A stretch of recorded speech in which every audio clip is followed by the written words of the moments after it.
Oi, eu sou a Milena Faria Fintori e bem-vindo ao seu canal de vida inteligente na internet. Você está na minha playlist chamada Brado Mudo. Esse é um projeto novo que eu iniciei recentemente aqui no canal e vou trazer para vocês capítulo a capítulo do meu romance histórico homônimo. Isso significa que também se chama Brado Mudo. Se você está perdido, dá uma olhada nos outros 3 vídeos anteriores para poder acompanhar a história. Vila de Itaruçu, capitania de Pernambuco, colônia do Reino Português, Brasil. Nana e Mia pareciam ter se acostumado. Não mencionavam Coimbra com tanta frequência. Saíam para a vila todas as tardes e mesmo que o lugar parecesse tão apertado e pequeno quanto seus próprios espartilhos, elas conseguiam demorar horas. Não sabiam se iam confessar-se ou especular a vida das poucas pessoas que viviam ali. Se adaptaram sem muito trabalho. Certamente isso foi possível porque não havia algo extremamente assustador na capitania. Nem os nativos selvagens, ou toda a mata ao redor, da mesma forma que não havia nada de muito saudoso naquele convento em Coimbra. Porém, eu sabia que havia algo ali que jamais permitiria que eu me acostumasse àquele lugar. Não se tratava de algo ruim. Se assim fosse, não se trataria de um martírio. Naquela manhã, ao olhar pela janela, como fazia quando os galos iniciavam aquela sinfonia infernal, eu avistei João Miguel, enfileirando os escravos para levá-los ao canavial. Estava montando um cavalo branco, um dos mais belos dos quais eu já havia visto. Ainda estava em trajes de dormir.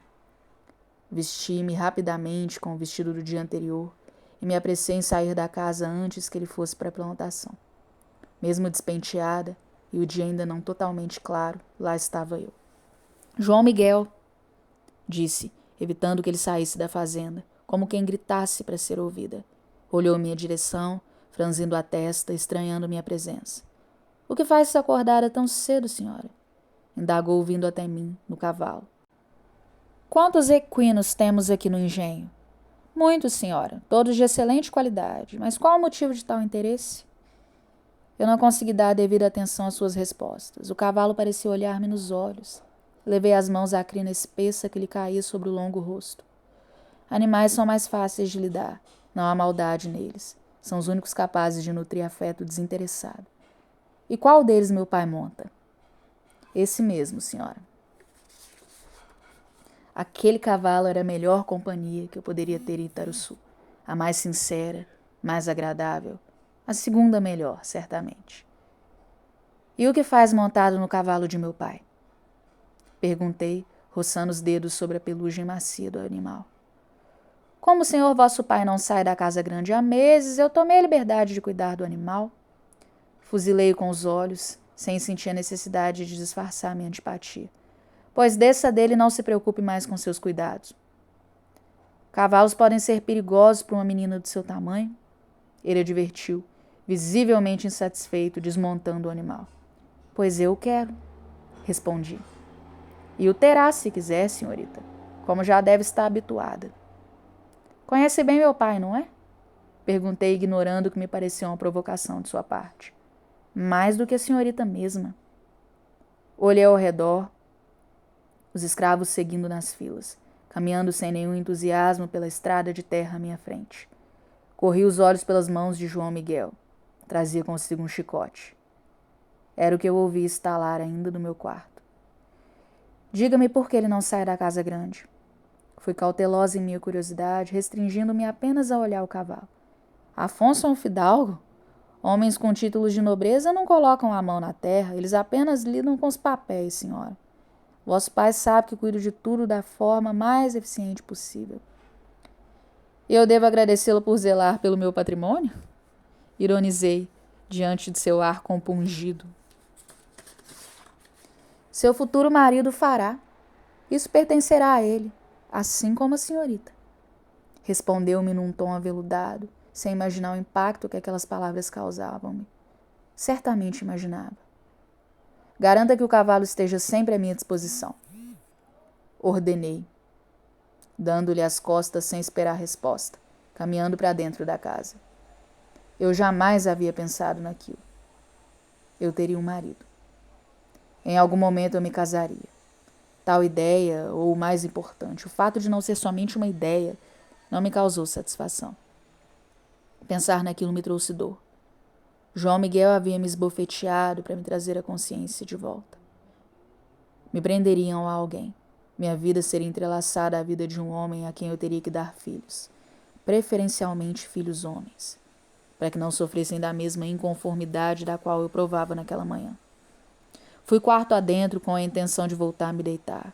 O sol já havia nascido àquela altura, mas estava indisposta. Apenas o que eu queria depois de ser atordoada pela certeza de minha futura infelicidade era descansar. Pensei que talvez os sonhos me trouxessem algo de bom. Mas eu soube que não precisaria sonhar quando a vi. Não contive o sorriso. Estava parada em frente à estante, entretida com um balde cheio de água nas mãos. Soltou um grunhido quando notou minha presença. Eu não quis assustá-la, disse aproximando-me, ficando de pé ao seu lado. Por que tantos livros? Perguntou-me, voltando a atenção para eles, agarrando a alça do balde com uma das mãos, fazendo o nó dos dedos embranquecerem. Ler é extremamente benéfico, respondi rindo em seguida, percebendo quando aquilo certamente soava estúpido para uma escrava. Ficou em silêncio, transitando os olhos dos livros grossos na estante para mim. Era a primeira vez que seus olhos pairavam sobre mim por tanto tempo. Parecia pensativa. Não soube se devia ou não manifestar-me novamente. Sua voz soou pelo quarto, decidindo se devia ou não continuar falando. Não compreendo por que dedica seu tempo à leitura de histórias irreais, se é que me permite comentar. Fui invadida por uma sensação tão terna quanto quando era acariciada pelas mãos de Nana em seu colo. Sentia-me abraçada pela voz de Candelária. Nunca abriu nenhum deles sequer, contudo. Lhe despertam algo, não é? Tomei o balde de suas mãos, fazendo-a fitar-me confusa. Eles apenas intrigam-me. Molhei minhas mãos na água ensaboada, batendo uma na outra, com a intenção de tirar o excesso de água, estalando a língua em sinal de incômodo. Ela desdobrou a toalha de pano que estava sobre a cama junto das roupas limpas que ela mesma havia trazido para guardar. Enrolou a toalha em minhas mãos, roçando o tecido aveludado em minha pele. Não houve um pelo em todo o meu corpo que não tivesse se eriçado. Meu coração parecia as asas de um colibri. Estávamos uma frente à outra. Era a primeira vez que nos tocávamos. Mesmo que por sobre a camada densa do veludo da toalha, eu podia senti-la. Por tão pouco tempo. Em instantes ela já estava do outro lado do quarto, afastando o baú da parede para começar a limpar. Por que não leva esse consigo? Sugeri, tirando um livro da estante sem sequer ler o título da obra, tentando evitar que a conversa findasse. Escravos não dispõem de tempo para ler, senhora. Ela respondeu, passando por mim para pegar o balde sobre a mesa. Pois eu ficaria feliz se pudesse trocar meu tempo de sono por leitura. É leitura, eu disse, sentindo-me desapontada por seu desinteresse, colocando o livro sobre o baú, na esperança de que ela o pegasse, mesmo sabendo que fora rejeitado. Eu não deveria aceitar, senhora. Ela pestanejou. Como se as palavras doessem para sair, visivelmente constrangida e envergonhada. O fato dos livros a instigarem, o silêncio, a recusa, a vermelhidão no rosto. Permita que eu leia para você, Candelária. Ofereci, sentindo-me comovida. Escravos não sabem ler. Eu não gostaria de ocupá-la, respondeu-me, fitando o livro com pesar. Mas eu adoraria, fui sincera. Eu era um rio, correndo incontrolável, sem me dar conta que os rios em dado momento desaguam no mar. Agora eu era um rio. Pouco a pouco eu empurrava minha alma do penhasco, e ela criava asas tão fortes na tentativa de voar sobre os que padeciam de sobreviver à vida. Meu único erro era ser diferente. Eu não me contentaria com nada além de viver. Não agradaria a vosso pai vê-la fazendo favores a escravos. Ela acrescentou vagarosamente, como se estivesse tentando evitar um desatino de minha parte. Dei passos largos em sua direção, assumindo uma expressão de encanto que nunca antes havia decorado minha face. Não seria um favor, trata-se de um prazer. Se achar que nos causaria problemas, não precisaríamos deixar que notassem. Não me agrada a ideia de termos que nos esconder, mas a única castigada seria você, caso descobrissem. Eu agradeço seu empenho, senhora, porém receio alertá-la que não deve se preocupar comigo. Insistiu em negar, num tom de alto menosprezo que me torturou. Eu poderia sugerir que, caso você quisesse, Candelária, ouvisse a leitura durante a noite, quando todos estivessem dormindo. Eu sabia que não deveria ter dito aquilo, mas não me arrependi em seguida. O arrependimento não viria nunca, por mais avaria que aquele convite insólito me trouxesse. Eu alcançava a cada olhar de Candelária estado infausto, que acabaria com aquela miserável tarefa de apenas sobreviver. Eu comecei a viver.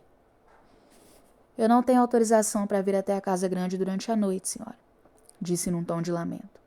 Se for de sua vontade, eu autorizo. Ela sorriu. Candelária sorriu. Ela sorriu, Candelária sorriu para mim. Tudo que eu havia sentido por toda a minha vida derreteu dentro de mim de maneira condizente a liberar espaço para que só houvesse aquele sorriso. Ainda que a possibilidade de ser imparcial a ela fosse real, eu não me permitiria ignorar tal idoneidade de minha parte para idolatrar a ideia de ver aquele sorriso todas as manhãs. Eu esperarei, disse apreciativamente. E eu virei, senhora, garantiu-me, causando uma alegria inefável.